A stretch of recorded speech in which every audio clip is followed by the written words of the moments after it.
Estamos en el domingo de Quincuagésima. Lectura de la epístola del apóstol San Pablo a los Romanos. Hermanos, si yo hablase todas las lenguas de los hombres y de los ángeles, y no tuviese caridad, sería como metal que suena o campana que retiñe. Y si tuviera el don de profecía, y penetrase todos los misterios y leyese todas las ciencias, y si tuviese toda la fe hasta poder trasladar los montes de una parte a otra, y con todo esto no tuviese caridad, nada sería. Y si distribuyese todos mis bienes para dar de comer a los pobres, y entregase mi cuerpo a las llamas, no teniendo caridad, nada me aprovecharía. La caridad es paciente, es benigna. La caridad no es envidiosa, no obra inconsideradamente, no se ensoberbece, no es ambiciosa, no busca su provecho, no se irrita, no piensa mal, no le agrada la iniquidad, mas se le complace en la verdad. Todo lo sobrelleva, todo lo cree, todo lo espera, todo lo soporta. La caridad nunca fenece. Aunque terminen las profecías y cesen las lenguas y se acabe la ciencia, porque ahora es imperfecto el conocimiento e imperfecta la profecía. Mas cuando llegue lo que es perfecto, desaparecerá lo imperfecto. Cuando yo era niño, hablaba como niño, juzgaba como niño, discurría como niño. Mas cuando fui ya hombre, di de mano a las cosas de niño. Ahora vemos a Dios como en un espejo, bajo oscuras imágenes, mas entonces lo veremos cara a cara. Ahora lo conozco imperfectamente, mas entonces lo conoceré como yo soy conocido por Dios. Ahora permanecen estas tres virtudes, la fe, la esperanza y la caridad, pero de las tres la mayor es la caridad. Continuación del Santo Evangelio según San Lucas. En aquel tiempo tomó Jesús aparte a los 12 discípulos apóstoles y les dijo: mirad que vamos a Jerusalén, y se cumplirá todo cuanto escribieron los profetas del Hijo del Hombre, porque será entregado a los gentiles y escarnecido, azotado y escupido, y después de haberlo azotado le quitarán la vida. Y resucitará al tercer día.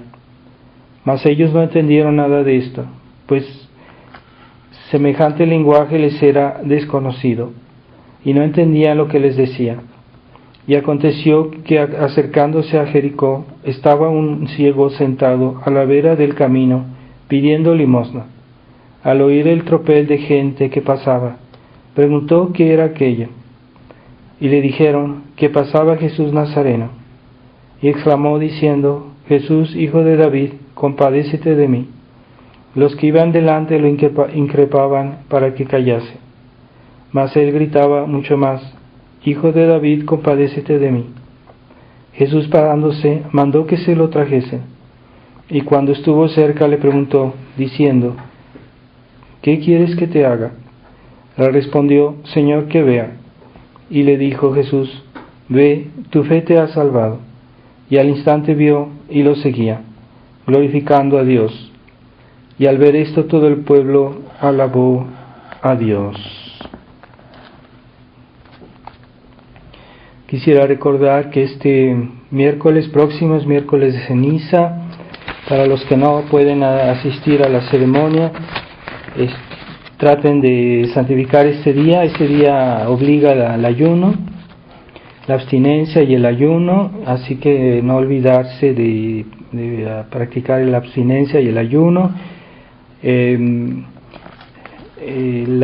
Se recomienda, aunque no sea ya más obligatorio, hacer un poquito más de ayuno durante la Cuaresma. Pueden hacerlo también los viernes, aunque el Viernes Santo sí obliga como el miércoles de ceniza. Así que pueden hacerlo, es muy aconsejado que lo hagan alguna vez más, o si les permite la salud, pues pueden hacerlo más seguido, el ayuno, por lo menos los viernes, y las témporas también de miércoles, viernes y sábado de las témporas. También se recomienda hacer el ayuno, y pueden hacer alguna otra penitencia, pero en otros tiempos en la iglesia se practicaba el ayuno todos los días de Cuaresma, así que ahí tienen lo que pasaba en realidad en otros tiempos. También hay otras maneras de hacer penitencia. Les pasaré a mis fieles el sobre para el diezmo, porque yo lo estoy dando también en 2 veces al año, en tiempo de Adviento y en tiempo de Cuaresma. Entonces les pasaré el sobre apenas haya oportunidad con ayudar a la iglesia. Y también que se acuerden que pues yo tengo gastos, particularmente la renta de mi casa, que es poco pesado este gasto, pues les pido su apoyo. La vida está siempre cada vez más difícil y más cara todas las cosas. Hay que recordar que normalmente la práctica de la iglesia es que se hagan las 40 horas en reparación a los pecados del carnaval, que se hacen siempre antes del miércoles de ceniza. Se comienzan el lunes y se terminan normalmente las 40 horas el martes por la noche o por la tarde, y pues no pudiendo hacer estas 40 horas, podemos hacer alguna obra de reparación, decir, no sé, quien tenga la posibilidad puede decir un Via Crucis, o puede hacer una adoración del Santísimo a distancia, ¿verdad? A veces hay personas que no tienen cerca de ellos la posibilidad de ir a adorar al Santísimo Sacramento o a hacer las 40 horas, pero pueden hacer reparación al Santísimo a distancia, es decir, hay libros que nos dan la devoción al Santísimo Sacramento, hay oraciones, hay devociones al Santísimo Sacramento. Pueden recitar algo así, ¿verdad? O hacer una hora santa. Yo recomiendo hacer la hora santa personal, cada quien en su casa o con su familia, hacer una hora santa el martes por lo menos, y de esa manera, en cierta manera, pues seguir estas 40 horas que la iglesia normalmente es la costumbre en la iglesia, aunque no sean de obligación, pero es importante conformarse a la práctica de la iglesia.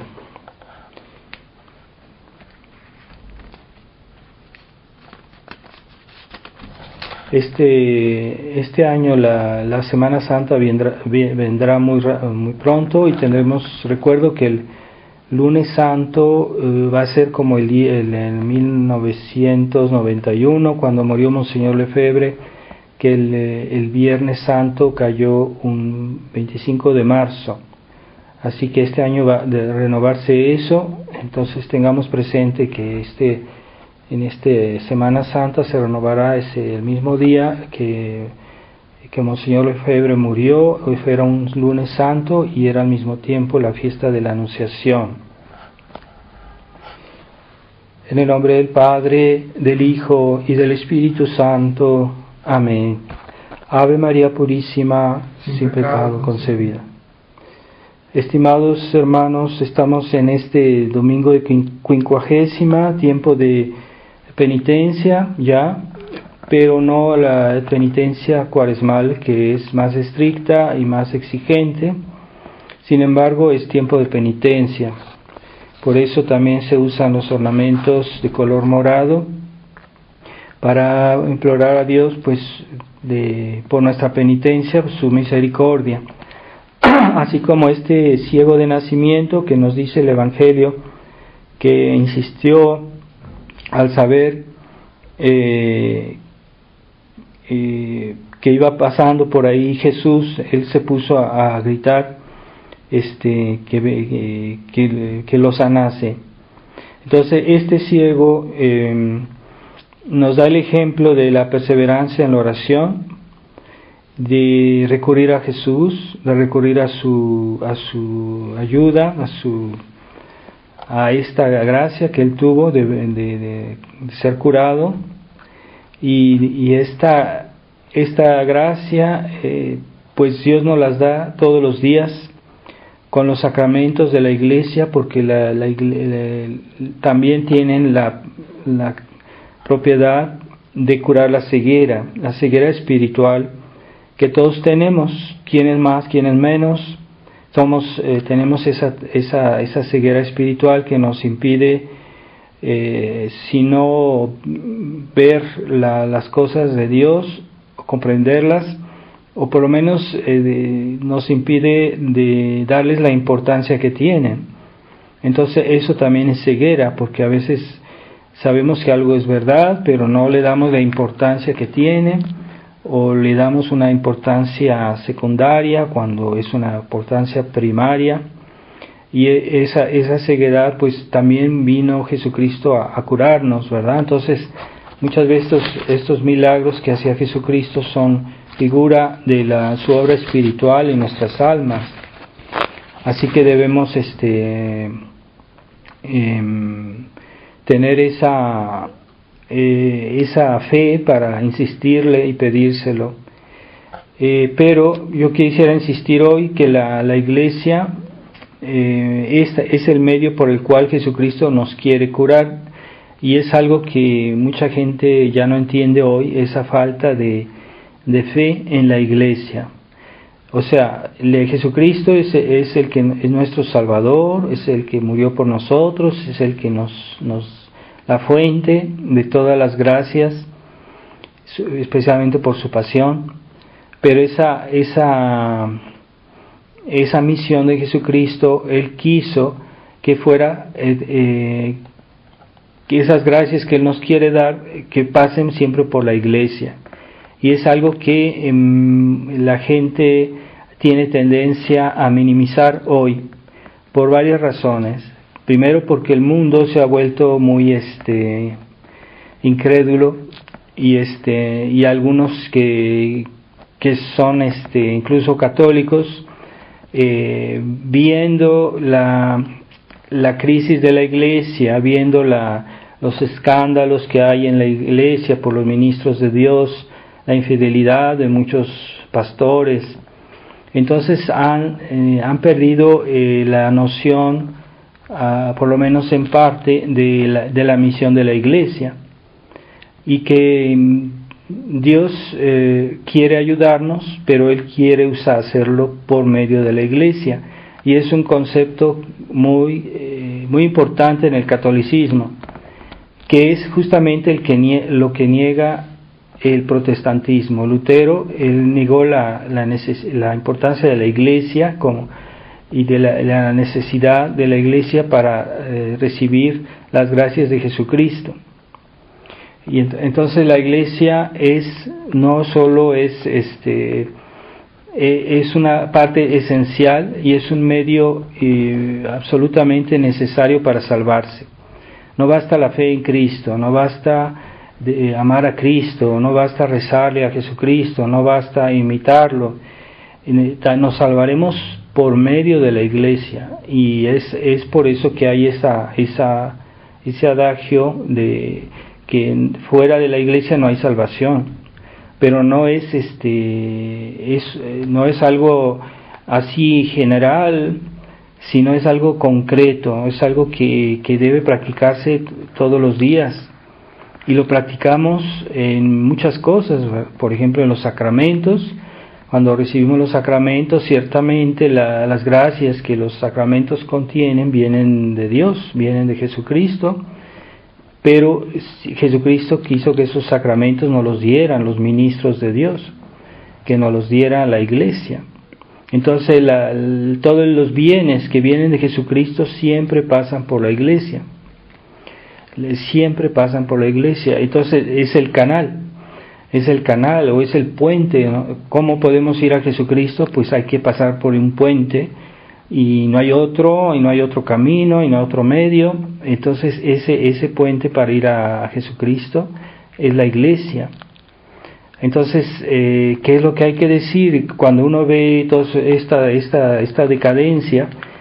la iglesia actual, la estructura de la iglesia ha sido infiltrada por los enemigos de Dios y ha sido, por decirlo así, en cierta medida neutralizada, pero la iglesia sigue existiendo. La iglesia no la representan ellos cuando ellos enseñan la nueva teología, la nueva religión del Vaticano II, esa nueva religión que no es la Iglesia Católica, que no es, pero ellos están ocupando los cargos de la Iglesia Católica. Entonces hay un misterio en esta crisis que no nos debe hacer perder la fe en la Iglesia. Entonces, también los fieles son parte de la Iglesia, porque son ellos miembros, ¿verdad? Pero hay partes de la Iglesia que son más importantes, ¿verdad? Como son los pastores, que son la jerarquía. Y la Iglesia es esencialmente jerárquica, esencialmente, o sea, no se puede dejar eso, ¿verdad? No podemos dejar olvidarnos de eso o omitirlo o no hacer caso. Así que la Iglesia a través de los siglos ha hecho lo que Jesucristo hizo aquí en la tierra, y la Iglesia tiene los poderes que Jesucristo tenía. Jesucristo los delegó. Entonces, ¿cuáles son los poderes de Cristo? Pues Jesucristo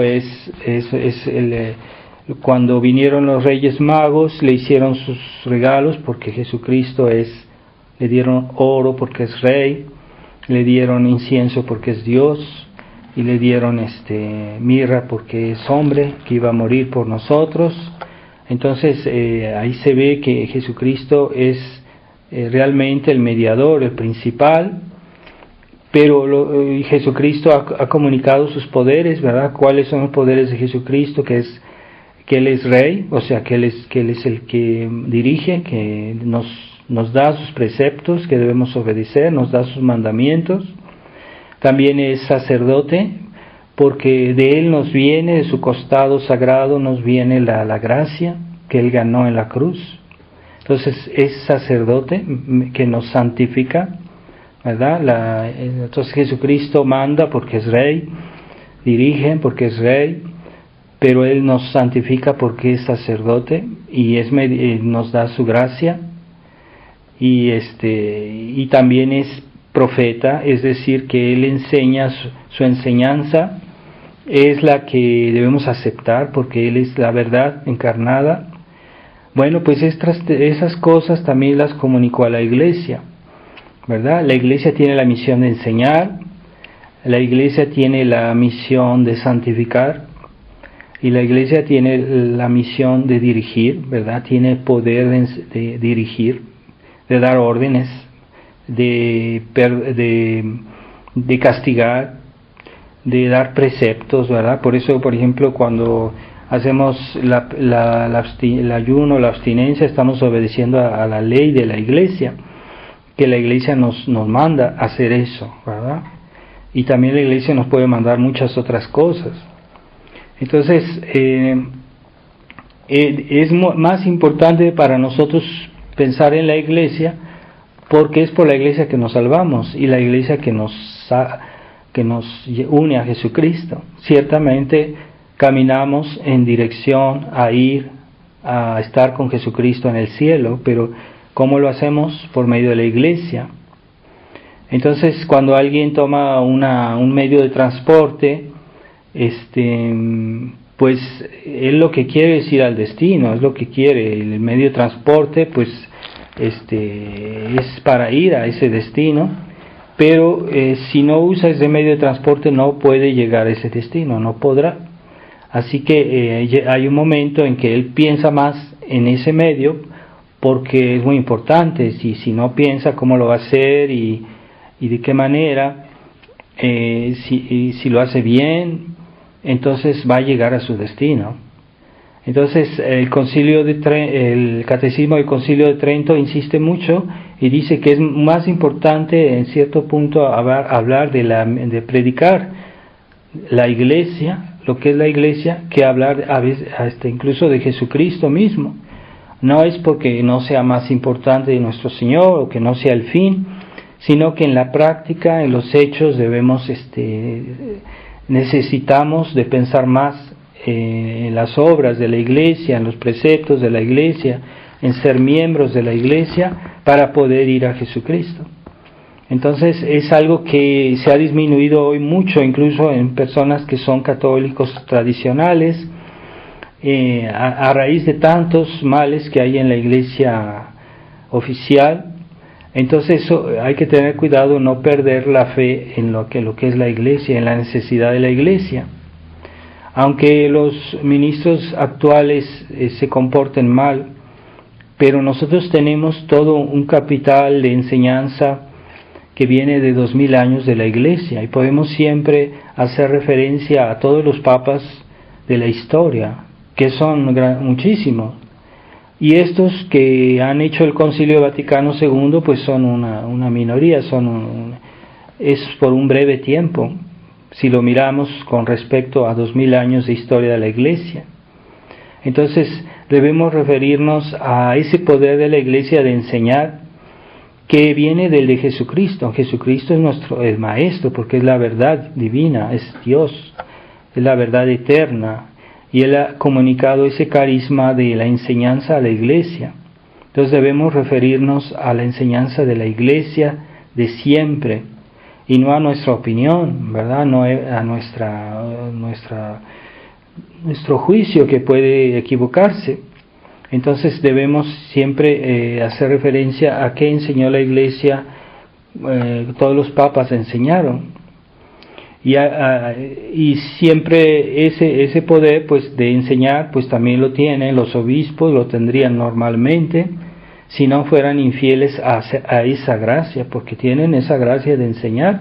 Pero si quieren ser infieles, pueden ser infieles, porque si quieren ir contra esa gracia que han recibido o que deberían haber recibido, pueden ir contra, así como un católico cuando es bautizado recibe la gracia para ser un buen católico y tiene los medios, pero si él quiere puede ser infiel a esa gracia y puede portarse mal y puede hacer pecados pero él sí recibió una gracia para poder salvarse y poder santificarse. Entonces puede pasar que haya ministros de Dios que tienen esa gracia de la enseñanza, pero que no la utilizan o que no la aceptan. Y ahí está el misterio, ¿verdad?, de lo que está pasando hoy en la iglesia. Pero no podemos decir que porque alguien ha sido infiel, entonces ya no es. O sea, por ejemplo, alguien que está bautizado, que es católico, que se porta mal, yo no voy a decir porque es un mal católico que ya no es católico. Sí es católico, pero es un mal católico. Y así puede pasar en la iglesia, que haya ministros que tienen los poderes que Jesucristo le delegó, pero que no hacen uso de ellos o hacen mal uso, o incluso eclipsan completamente a Jesucristo en su vida y ya no permiten que pase los dones que nos vienen de Jesucristo. Eso puede pasar. Y ha pasado muchas veces en la historia, pero no siempre. En general, en la historia, la iglesia siempre fue una garantía y es el medio habitual de cómo Dios quiere ayudarnos. Entonces, ¿qué debemos hacer? Pues debemos referirnos siempre a la enseñanza de la iglesia, que está reflejada en muchas cosas, en nuestros libros de catecismo. Todo eso es simplemente una explicación más sencilla, pero es la misma enseñanza de la iglesia. Y cuando leemos, por ejemplo, libros de los santos, libros de escritos católicos, todos ellos están basados en la enseñanza de la iglesia, todos, incluso la enseñanza de los santos. Y todos siempre eran en armonía. Ellos estudiaron la enseñanza de la iglesia, la tradición de la iglesia, y ellos siempre han repetido lo que la Iglesia nos enseña de diversas maneras, pero en el fondo es la misma enseñanza. Entonces, es muy fácil decir, porque hay muchos, incluso tradicionalistas, que cuando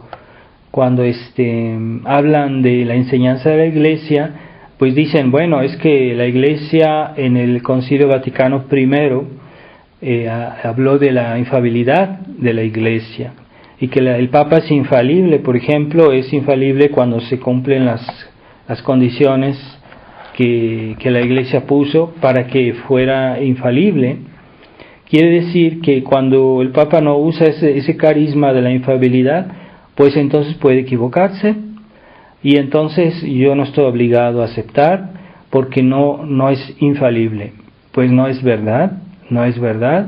Debemos siempre aceptar lo que los papas nos enseñaron, incluso en las encíclicas, en los discursos del Papa que no eran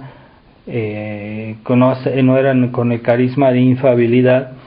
La Iglesia nos dice que debemos aceptarlo bajo pecado mortal, lo que decían los papas, ¿verdad? Lo que pasa es que en ese tiempo habitualmente los papas nos daban una buena enseñanza, y que habitualmente el Papa, aunque no te use el carisma de infalibilidad, aunque haya la pudiera equivocarse eventualmente, no quiere decir que se está equivocando. O sea, normalmente cuando el Papa enseñaba, pues era seguro, aunque no fuera absolutamente infalible, pero era de enseñanza segura, cierta, y que obliga, incluso bajo pecado grave. Entonces, ordinariamente la enseñanza de los papas obliga, aunque no fuera infalible, obliga bajo pecado grave. Entonces, pero eso no excluye que haya eventualmente, pues en casos aislados, en realidad, que pudiera haber una falla, ¿verdad? Y nosotros estamos viviendo esta situación hoy en la Iglesia, que esa falla, esa excepción se ha vuelto habitual porque los papas que hoy tenemos son modernistas, y entonces ellos están habitualmente en su error, y que son habitualmente infieles a su misión. Entonces, pero si leemos los escritos de los papas anteriores, no hay que decir, es que ese escrito, ese discurso no goza de las 4 condiciones que puso el Concilio Vaticano I para que sean infalibles. Entonces yo no estoy obligado a aceptarlo, y yo puedo escoger, yo puedo opinar, yo puedo pensar otra cosa si quiero. Pues no puedes hacer eso, e incluso es pecado ir contra la enseñanza de los papas, aún en encíclicas o en discursos que no son infalibles. Pero ¿por qué? Porque el Papa siempre goza de una gran asistencia especial de Dios, y hay que obedecerlo, ¿verdad? Entonces, así como en otras circunstancias, por ejemplo, los niños que dicen, papá, no te puedo obedecer porque tú no tienes el carisma de la infalibilidad, no puedo aceptar lo que tú me dices, lo que tú me enseñas, porque tú puedes equivocarte, no eres infalible. Entonces eso sería un pecado, sería una desobediencia, a menos que haya una razón muy precisa para decir, bueno, es que yo tengo razones por las cuales sé que mi papá está diciendo algo que está equivocado o que está mal. Pero si no tiene una de esas razones especiales fuera de lo ordinario, yo no tengo derecho a cuestionar lo que me dice. Un niño no tiene derecho a cuestionar lo que le dice su papá, debe no solo hacerlo, sino también aceptarlo. Ahí está el problema de la obediencia, y ciertamente hoy estamos en una situación puesto que la crisis de la Iglesia y el estado de modernista de los ministros de Dios pues se ha vuelto una cuestión habitual. Entonces podemos tener tendencia a críticos con todos los superiores eclesiásticos, ¿verdad? Entonces hay que tener cuidado de ver si no hay una razón especial. Si no hay una razón especial, pues debemos aceptar, ¿verdad? Debemos tener ese espíritu de aceptar, porque habitualmente, así como un padre no le va a dar una serpiente a su hijo, como decía nuestro Señor, o una culebra, a escorpión, si el niño le pide de comer, bueno, así debemos tener esa confianza con los ministros que son sacerdotes fieles a la tradición. Entonces hay que ver que la crisis de la Iglesia incluso ha creado desorientado a los mismos ministros de Dios, y es algo espantoso lo que estamos viviendo. Pero el día que la Iglesia regrese a la tradición, pues habrá que volver a regresar a la obediencia y a aceptar, porque en general los ministros de Dios que son católicos, pues todos estudian la misma doctrina de la Iglesia, estudian la misma teología, estudian los mismos libros. Entonces normalmente nos transmiten la misma doctrina. Entonces, pero los enemigos de Dios han sido tan hábiles en entrar, en infiltrar la Iglesia, que han creado un caos completo dentro de la Iglesia, y ya no saben los fieles a quién escuchar, ¿verdad? Y porque ya no se puede escuchar a esos ministros que están contaminados de modernismo. Y una vez que un ministro de Dios está contaminado de modernismo, hay que alejarse de él, así, en bloque. Ahí sí, los fieles tienen toda la razón de no escuchar la enseñanza de esos pastores que están contaminados con el modernismo, de la doctrina modernista, o que están en una situación de compromiso, ¿verdad? De compromiso práctico en cuestiones de fe. Es un compromiso doctrinal, y es la situación que estamos viendo hoy en la Fraternidad San Pío X, que yo no aconsejo a los fieles tenerles la confianza que antes les tenían a estos sacerdotes, porque ya están en una situación de compromiso y con la Iglesia moderna y con el mundo, y están bajando. Ya no ven que la Iglesia está aquí para combatir el mal, y para eso vino Jesucristo. No solo vino para decir que fuéramos buenos y que no hiciéramos pecados y que hiciéramos nuestro deber de Estado. No, Él vino, Jesucristo, también a enseñarnos a vencer al mal, a combatir el mal, a tener espíritu de combate. Y Él nos enseñó eso, y Él lo practicó, ¿verdad? Porque Él decía al pueblo, cuidado con el fermento de los fariseos. Ahí estaba combatiendo el error, estaba combatiendo a personas concretas, y estaba denunciando el mal. Entonces la Iglesia es también combativa. Y también la Iglesia no solo nos transmite la enseñanza de la verdad, también nos transmite esa gracia de santificación que viene de Jesucristo. Entonces queremos ser católicos, pues necesitamos estar bautizados. Queremos que Dios nos perdone nuestros pecados. No vamos a ser como los protestantes, nos confesamos directamente con Dios. No, necesitamos de la Iglesia. Entonces vamos a buscar un sacerdote que nos dé la absolución. Queremos estar confirmados, pues necesitamos la Iglesia que nos dé la confirmación, un ministro, un obispo, no un sacerdote. A menos que el sacerdote tenga una delegación de un obispo, puede confirmar. Un sacerdote puede confirmar, pero normalmente, si no tiene la delegación del obispo, no puede confirmar. Entonces no tiene el poder y su sacramento sería inválido. Entonces los sacerdotes pueden confirmar con la en casos extraordinarios. Monseñor Lefebvre a nosotros nos dio el poder de confirmar en el caso de peligro de muerte. Un sacerdote de la fraternidad podía confirmar a una persona moribunda que estaba, y también el caso de un matrimonio, cuando unas personas se van a casar.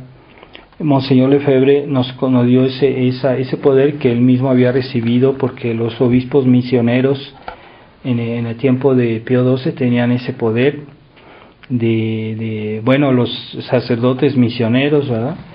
Entonces, así que necesitamos de la Iglesia para nuestra santificación. Si vamos a comulgar, pues necesitamos un sacerdote. Si queremos ir a misa, pues necesitamos un sacerdote. Entonces, es el medio habitual como Jesucristo nos santifica.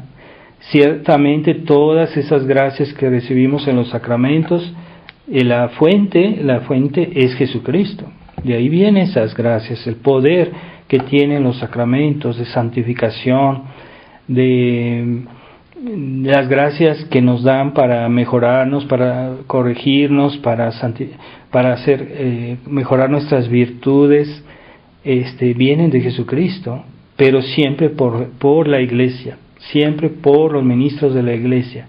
Entonces hay que tener cuidado cuando los fieles se quieren independizar demasiado de los sacerdotes, es peligroso, ¿verdad? O cuando, digamos, quieren hablar de muchos problemas actuales y nunca hacen referencia a ningún sacerdote, que hacen todo por su propia iniciativa. Eso es peligroso en esta época.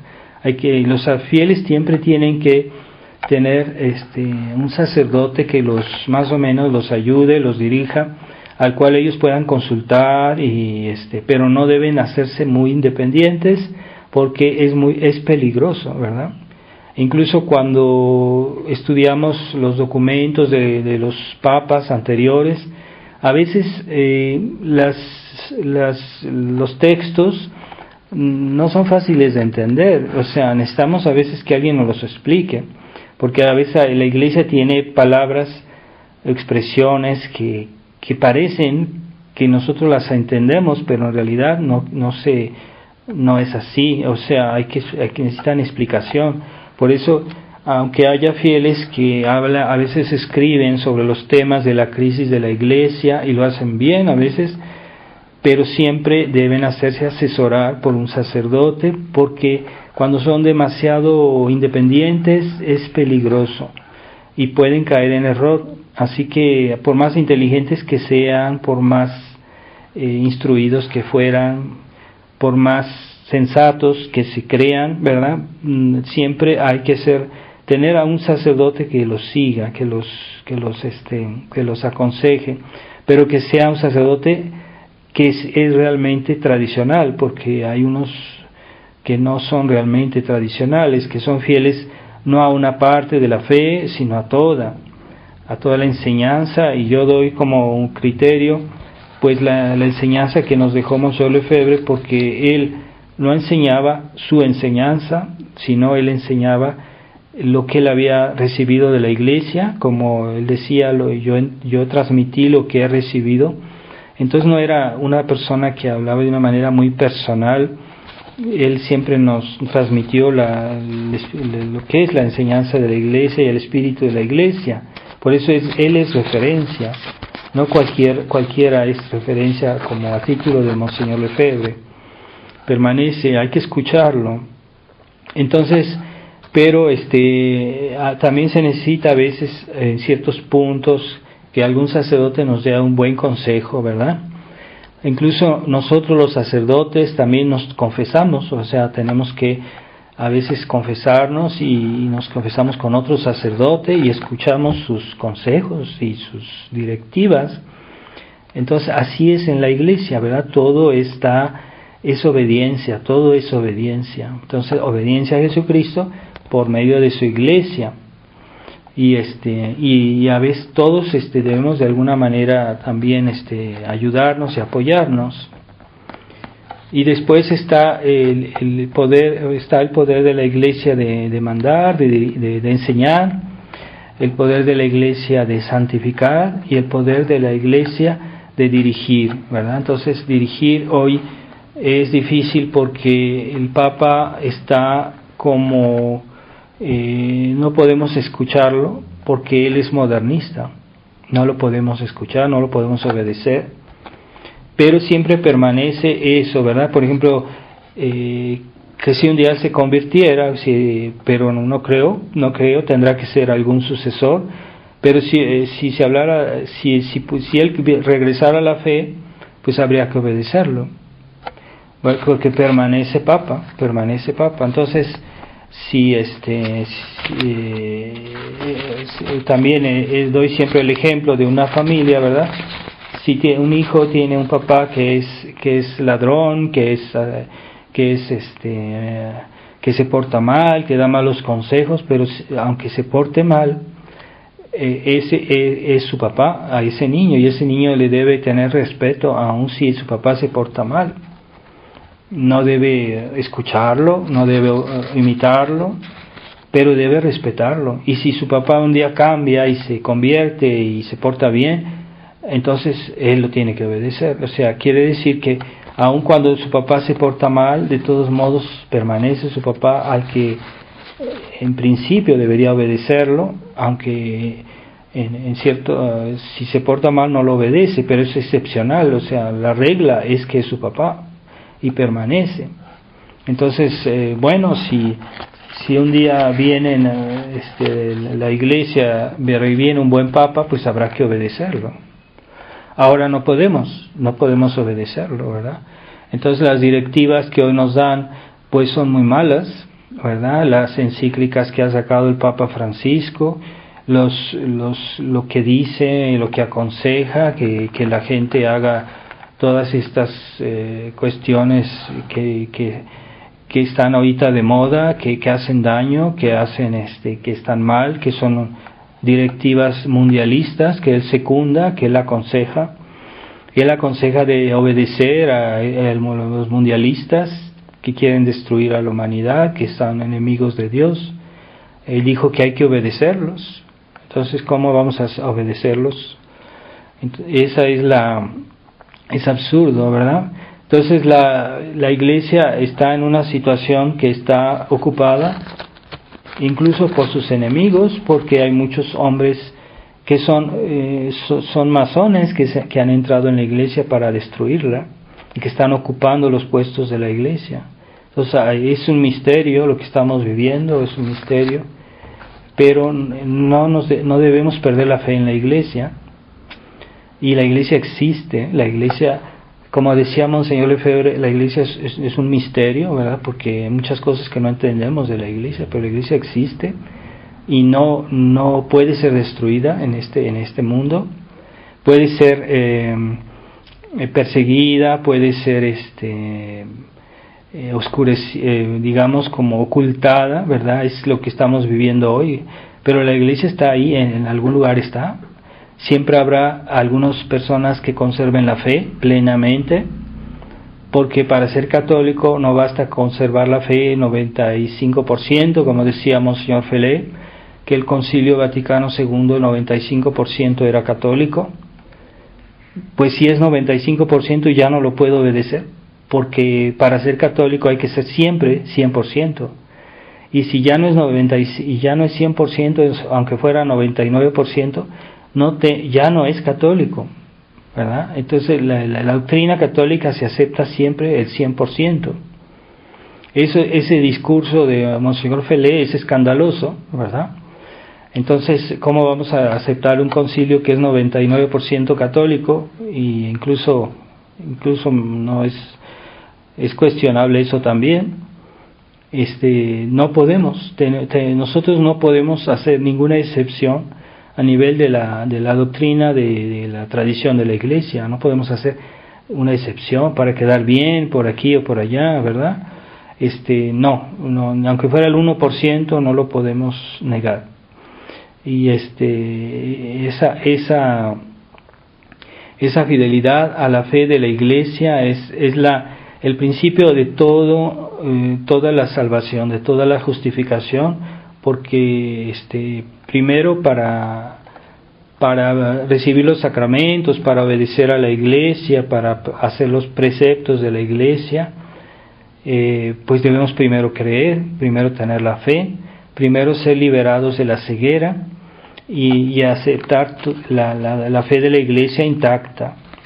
Entonces ahí son los católicos que aceptan la tradición, toda la enseñanza de la iglesia, que son verdaderamente católicos, ¿verdad? Pero siempre habrá en el mundo, siempre habrá católicos, aunque algunos que están muy desorientados a veces dicen barbaridades. Yo no digo que han perdido la fe, pero están a veces dicen cosas que no saben, no saben lo que dicen, no entienden bien lo que dicen, pero están diciendo barbaridades. Pero tiene que haber siempre por lo menos algunos católicos que profesen toda la fe, y es muy importante eso, ¿verdad? Entonces, que estén contra todos los errores, ¿verdad? Por ejemplo, debemos mantener que la nueva misa está contra la fe, que la nueva misa está mal, y no podemos recomendar ir a la nueva misa, y eso es una cosa muy importante, porque la nueva misa está contra la fe. Entonces tiene que haber siempre católicos en esta época, siempre habrá que digan eso, ¿verdad? Entonces no puede, si todos dijeran que puedo ir a la misa, ya a la nueva misa, es como si ya la iglesia hubiera colapsado, que la iglesia hubiera... Pero aunque algunos no entienden bien ese problema, de todos modos siempre hay algunos que sí lo entienden, y eso es muy importante para la existencia de la iglesia, porque es una cuestión de fe, que nosotros digamos que no se puede ir a la nueva misa, porque la nueva misa está contra la fe, la nueva misa altera la fe. Como decía Monseñor Lefebvre, la nueva misa no es católica. Incluso decía que la nueva misa no es una ley, porque fue hecha de tal manera que no está como decimos legítima, no es una ley de la iglesia, la ley de la nueva misa. Entonces hay un problema, y es lo que decía Monseñor Lefebvre, que él nos enseñaba, y que Monseñor Felé en el documento de 2012, ellos decían que sí, que era una ley que era legítima, no es legítima. Incluso ni siquiera, aunque no es ni siquiera una ley, porque no se respetó como hace la iglesia las cosas, entonces no tiene valor ni siquiera de ley la nueva misa. Entonces, ¿por qué Monseñor Lefebvre nos decía que la nueva misa puede ser válida? Es dudosa, porque la iglesia nos da las reglas que cuando se respetan ciertos mínimos de cosas puede haber consagración. Entonces Monseñor Lefebvre decía, bueno, la nueva misa es dudosa, pero no es ciertamente inválida. No sabemos, es dudosa. Puede ser que cuando un sacerdote que está válidamente consagrado, que dice las palabras de la consagración, es suficiente para que haya consagración, aun si lo demás está muy mal, pero pues si dice bien la consagración, pues puede haber consagración, y cuando hay consagración hay misa. Entonces, pero es una cosa completamente arbitraria y que no es correcta de todos modos, y no se debe hacer algo así. Entonces siempre necesitamos que haya católicos que tienen estas ideas claras, porque eso compromete la fe. O sea, Dios no permitirá que todos los tradicionalistas lleguen a decir que la nueva misa está bien, que es posible ir a la nueva misa, que es una misa que puede santificar, que es válida. Bueno, aunque fuera válida, pues de todos modos no es lícita. Entonces ahí está. Entonces debemos permanecer en eso, en esa doctrina. Y no es un aspecto secundario, pero hay otras cosas así que debemos reconocer. Entonces, hay pocos que ven todos los problemas que hay hoy en la iglesia, o que ven algunos, y hay mucha gente, hay incluso sacerdotes que están reaccionando y que han caminado, por decirlo así, en dirección de la tradición. Se ve a veces en internet cosas de personas que están buscando la verdad, y es una buena noticia, y esperemos que sigan así, pero yo no veo que ellos hayan descubierto toda la verdad. Han descubierto una gran parte de la verdad, puede ser, pero no es suficiente, porque hay sacerdotes que hacen algunas videos, conferencias muy interesantes, pero para ellos están con el catecismo del cardenal Ratzinger, que ese catecismo no es católico, también tiene problemas, es modernista, pero muy discretamente, pero es modernista. Entonces hay católicos que quieren la nueva misa, la misa tradicional, pero aceptan el Concilio Vaticano II, todavía no ven el problema del concilio, o como el cardenal Monseñor Schneider, que también a veces habla muy bien sobre la tradición, sobre los problemas actuales, pero para él el Concilio Vaticano II está bien, solo hay que corregirlo. Y no es la postura de Monseñor Lefebvre. Monseñor Lefebvre decía, no, el Concilio Vaticano II, aunque tenga pasajes que parecen católicos, pero no hay que verlos separados del contexto. Hay en todos los textos del concilio un estado de ánimo, un espíritu que es malo, y que no se puede separar de los textos, aun si hagamos una contorsión mental. No se puede. Entonces Monseñor Lefebvre decía, el concilio como tal, todo está cuestionado, todo no hay que seguirlo, y habrá que volver a comenzar de cero. Y esa es y también Monseñor Schneider pues también piensa que hay otras cosas así que solo se pueden corregir, pero es un error. Aunque sea tal vez una persona muy bien intencionada, pero no es suficiente, todavía no ha hecho todo el camino para encontrar toda la tradición, le falta. Hay personas que se entusiasman con él, pero todavía él no ha entendido, mientras que Monseñor Vigano sí, él ya vio todo el problema y está pues más conforme a la enseñanza de Monseñor Lefebvre, que es una manera de hablar, porque no es la enseñanza de Monseñor Lefebvre. Monseñor Lefebvre nos transmitió la enseñanza de la iglesia, y él tenía el espíritu de la iglesia, se conformaba mucho, se preocupaba mucho por hablar siempre en nombre de la iglesia, no en nombre propio. Y entonces pues es una manera de hablar, decir, bueno, lo que Monseñor Lefebvre decía, pero él realmente representaba a la iglesia, hay que escucharlo. Entonces la gran lección de este día es que necesitamos de la iglesia, debemos rezar porque los miembros y enfermos de la iglesia no hagan sombra a la iglesia, al Espíritu Santo que está en la iglesia, y que no hagan que la iglesia no pueda hacernos bien, ¿verdad? Entonces todos necesitamos de la iglesia, pero de una iglesia que esté bien, o sea, si los miembros están enfermos, pues la iglesia no nos puede ayudar mucho, ¿verdad? En verdad es como un sacerdote que es modernista, por más que esté bien ordenado, por más que sus sacramentos sean válidos, si él nos da una mala enseñanza, pues él está en cierta manera eclipsando lo que la iglesia podía transmitir por él. Y por eso hay que pedir por la conversión de los hombres de iglesia, y bueno, esa es la gran misión.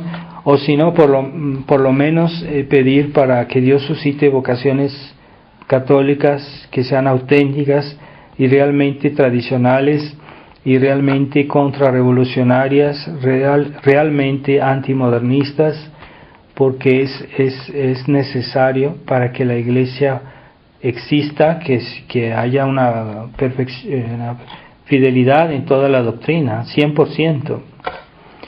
Vamos a pedirle hoy a nuestro Señor que que Él, así como curó a este ciego, que nos cure a nosotros si algo en nosotros no es correcto, porque bueno, todos somos pecadores, pero lo que cuenta para ser un católico es que seamos fieles a toda la doctrina. Podemos ser pecadores, tener defectos, pero la doctrina todos la podemos reconocer, podemos aceptarla. Y bueno, a veces decimos, bueno, yo estoy contra tal pecado, pero después lo hacemos, pero por lo menos tenemos las ideas claras, y eso forma parte de la fe de la Iglesia, de decir, bueno, esto es pecado, esto es malo, eso por lo menos debemos aceptarlo, y pidámosle a Dios que nos dé esa fidelidad a la doctrina de la Iglesia, porque sin la fe de la Iglesia, pues la Iglesia está neutralizada, está eclipsada, y es lo que vemos hoy, porque la fe ya nadie la enseña, o la enseñan mal, o la enseñan parcialmente, y eso hace toda una sombra sobre todos los otros poderes de la Iglesia de santificar y de dirigir. Si no está claro, bien claro la primera misión de la Iglesia de enseñar, todo lo demás está deformado, está oscurecido. Entonces pidámosle a Dios que nos dé de la fidelidad y el amor a la verdad de Dios, la verdad de la tradición. Pedimos a Nuestra Señora su intercesión para que nos confirme en la verdad de la Iglesia. Ave María Purísima, sin pecado concebida. En el nombre del Padre, y del Hijo, y del Espíritu Santo. Amén.